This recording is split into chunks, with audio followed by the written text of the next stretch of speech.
សម្រាប់គ្នាយើងដែលជាអ្នកលក់អនឡាញគួរតែកុំភ្លេចនៅ platform ទាំងនេះពីព្រោះបើសិនបើយើងជាអ្នកលក់អនឡាញហើយយើងពឹងផ្អែកទៅលើ page តែមួយឬក៏ទៅលើ Facebook page តែមួយក៏វាពិបាកដែរពីព្រោះ Facebook page គឺតម្រូវការទៅលើការ book បាទអាចនិយាយបានថា 80% បើសិនបើអ្នកនរគ្នាអត់ book ទេគឺมันអាចមានភ្ញៀវមកទិញផលិតផលឬក៏អីវ៉ាន់ពីអ្នកនរគ្នាទេអញ្ចឹង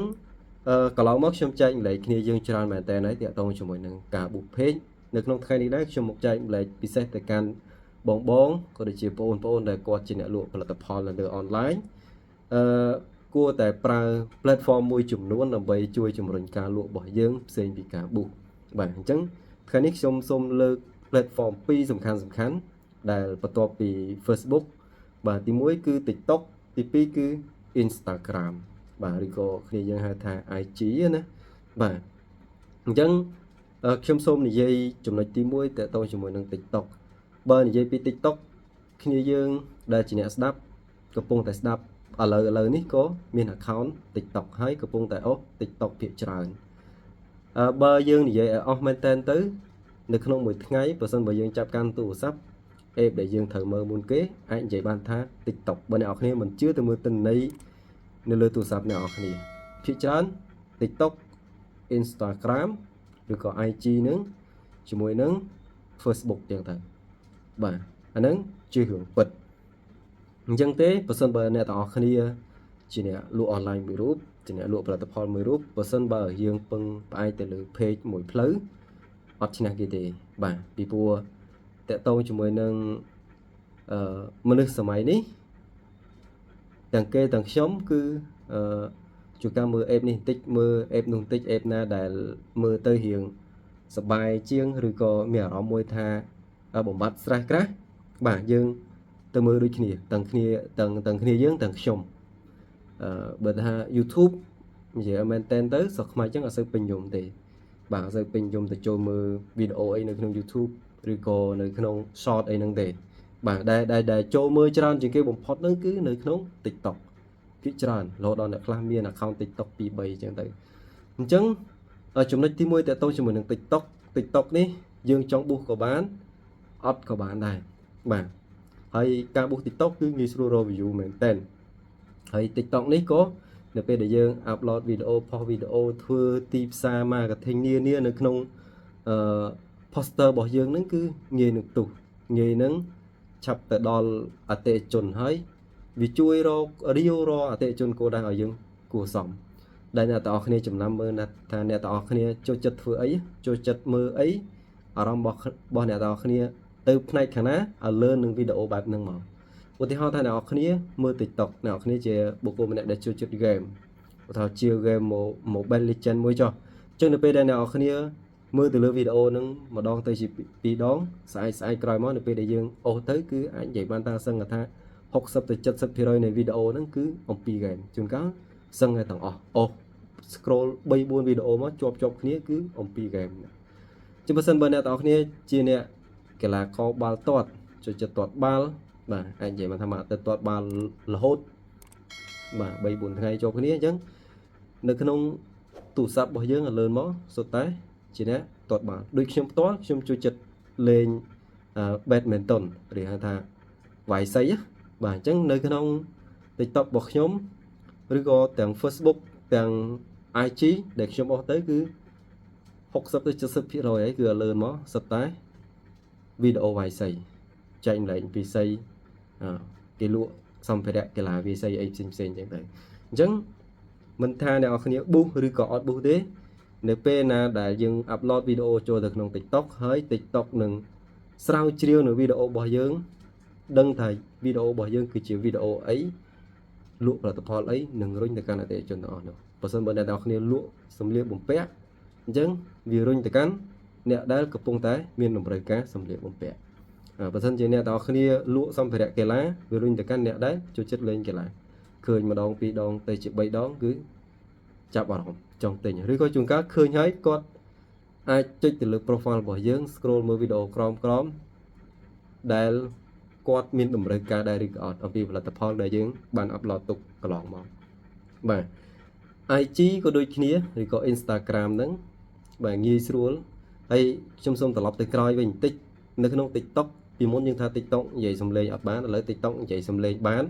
ការអាប់ដេតដែលអាចនិយាយសំឡេងបាននោះគឺយូរមកហើយផ្ញើរូបផ្ញើវីដេអូបាទនិយាយជាសំឡេងអីគឺបានទាំងអស់បាទបានទាំងអស់អញ្ចឹងអត់ខុសពី page ទេមែនបើ page ពេលខ្លះប្រើនៅលើ Android រឿងពិបាកផងដល់ពេលTikTok Android និង iPhone គឺ iOS ហ្នឹងគឺយើងអាច voice និយាយជាសារសំឡេងសារសងគ្នាបានទៅវិញទៅមកឃើញទេអញ្ចឹង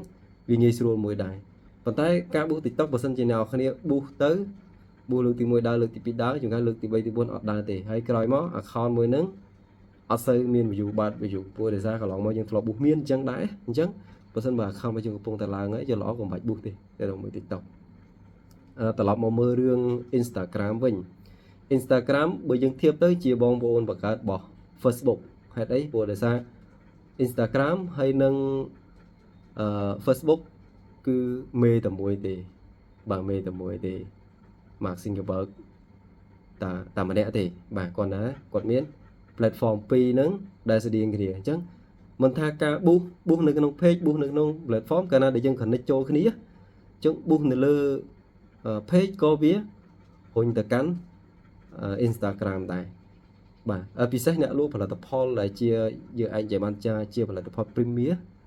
លក់នៅក្នុង Instagram ល្អពួកយើងសង្កេតមើលនៅក្នុង Instagram ភាគច្រើនអ្នកល្បីព្រោះ Instagram ឲ្យលឿនខ្លាំងបំផុតគឺឲ្យលឿនទៅលើបុគ្គលដែលល្បីឬក៏ហៅថាអ្នកដែលមានប្រជាប្រិយភាពច្រើនមានអ្នកស្គាល់ច្រើនភាគច្រើនយើងអស់នៅក្នុង Instagram ឃើញពួកគាត់ដែរបាទអញ្ចឹងអាចនិយាយបានថានៅក្នុង platform របស់ Instagram នេះគឺវារៀង high so ជាង TikTok បើថា TikTok worldwide ទាំងអ្នកណាក៏ជួយរុញជួយ suggest អីដែរបាទតែបើសិនបើនៅក្នុង Instagram ដូចជាអាហ្នឹងតាមដែលខ្ញុំជួបមួយរយៈពេលនេះគឺសង្កេតឃើញថាអញ្ចឹងបាទហើយបើសិនជាបងប្អូនជួបផ្ទាល់យ៉ាងណាបាទអាច comment ផងពីព្រោះបច្ចុប្បន្នបើនិយាយពីខ្ញុំផ្ទាល់ហ្នឹងគឺTikTok ក៏អស់លេង Instagram ឬក៏ IG ហ្នឹងក៏អស់លេងហើយ Facebook ក៏អស់លេងដែរបាទហើយបើ YouTube នេះម្ដងមកកាលនៅពេលណាដែលខ្ញុំជាប់គាំងត្រូវដោះស្រាយបញ្ហាអីមួយដែលមិនដឹងទៅរកពីណាគេជួយគឺឲ្យ YouTube នឹងឲ្យជួយ research មើលបន្តិចទៅគឺចេញមកមានគេចែកម្លែកច្រើនទាំងខ្មែរទាំងបរទេសអញ្ចឹងយើងមើលតាមហ្នឹងទៅពួកពេលខ្លះយើងអត់ចេះស្ដាប់ភាសាគេប៉ុន្តែកាយវិការឬក៏គេអនុវត្តជាក់ស្ដែងនៅលើអេក្រង់ទូរស័ព្ទនៅលើអេក្រង់កុំព្យូទ័រក៏យើងអាចយកទៅអនុវត្តបានដែរអញ្ចឹងពីខ្ញុំទៅមិនចង់ឲ្យអ្នកទាំងអស់គ្នាចាយលុយខ្លាំងពេកទៅលើការប៊ូសទេព្រោះកាលណាដែលយើងពឹងផ្អែកទៅលើការប៊ូសច្រើនពេកយើងត្រូវការចាយជាប្រចាំជាឧទាហរណ៍ថាបើសិនបើយើងប៊ូសមួយថ្ងៃ$10 $20មួយខែប្រហែលបាទបើសិនជា$30អីទៅវាទៅជាមួយខែជិត$1000បាទដែរមែនទេអញ្ចឹងយើងគួរតែមាន platform ជំនួយដែលខ្ញុំចែកម្លែកមានពិសេសមាន TikTok ជាមួយនឹង Instagram ព្រោះយើងសង្កេតមើលស្រុកខ្មែររបស់យើងពេញនិយមខ្លាំងបំផុតយើងថាទី1 Facebook ទី2 TikTok ឥឡូវអាចនិយាយបានថាសឹងថា TikTok ហ្នឹងលើ Facebook ទៅទៀតបាទមនុស្សភាគច្រើនគឺ scroll ទៅលើ TikTok នឹងច្រើនជាងព្រោះដោយសារនៅក្នុង Facebook វាមានការផុសរូបភាពឬក៏ជាពពួក description ដែលគេ note អីផ្សេងវាអាចថារៀងមានភាពរញ៉េរញ៉ៃជាង TikTok តែ TikTok ជាវីដេអូមានកាយវិការមានសំឡេងស្ដែងយើងអាចមើលឃើញភ្លាមបាទអញ្ចឹងជារួមទៅអាចនិយាយបានថាសឹងថា TikTok នេះច្រើនជាង Facebook ទៅទៀតបាទអញ្ចឹងកុំភ្លេចបាទកុំចោលជាមួយពីររឿងនេះ TikTok ហើយនិង Instagram ខ្ញុំជួបគ្នាយើងអ្នកលក់មួយចំនួនគាត់លក់នៅក្នុង page អត់ដាច់ទេប៉ុន្តែគាត់លក់នៅក្នុង TikTok ដាច់ច្រើនជាងដូចខ្ញុំចូលចិត្តលេងកីឡាខ្ញុំលក់សម្ភារៈកីឡាអ្នកដែលភ្ញៀវរបស់ខ្ញុំភាគច្រើនទៅហាងផ្ទាល់អីភាគច្រើនគាត់ទៅតាមរយៈដឹងនៅក្នុង TikTok បាទដឹងនៅក្នុង TikTok ពីព្រោះខ្ញុំធ្វើទីផ្សារ marketing នៅក្នុង TikTok អញ្ចឹងនេះជាបទពិសោធន៍របស់ខ្ញុំផ្ទាល់បានខ្ញុំយកមកចែកម្លែកទៅកាន់អ្នកនរគ្នាពីព្រោះវីដេអូខ្លះមិនគួរថាផ្ទុះទេប៉ុន្តែវាទៅជាផ្ទុះបានពី300k អីទៅមិនរកទេជនឲ្យយើងបានតិចណាស់ច្រើនណាបាទច្រើនអញ្ចឹងជឿរឿងល្អមួយដែរពីព្រោះវាងាយផ្ទុះវាងាយរក view វាងាយរកអតិថិជន ជាមួយនឹង TikTok អញ្ចឹងពីខ្ញុំទៅមានតែប៉ុណ្្នឹងហើយខ្ញុំនឹងព្យាយាមឆ្លៀតពេលដើម្បីចែកម្លែកវីដេអូថ្មីៗទៅកាន់អ្នកនរគ្នាបន្តបន្ទាប់ហើយអ្នកនរគ្នាកុំភ្លេចចុច Subscribe ក៏ដូចជារូបកណ្ដឹងដើម្បីទទួលបាននូវការចែកម្លែកអំពីព័ត៌មានថ្មីៗក៏ដូចជាបទពិសោធន៍ថ្មីៗជំវិញការលក់អនឡាញឬក៏ការប៊ូសឬក៏ផ្នែក platform social media ណាមួយផ្សេងៗ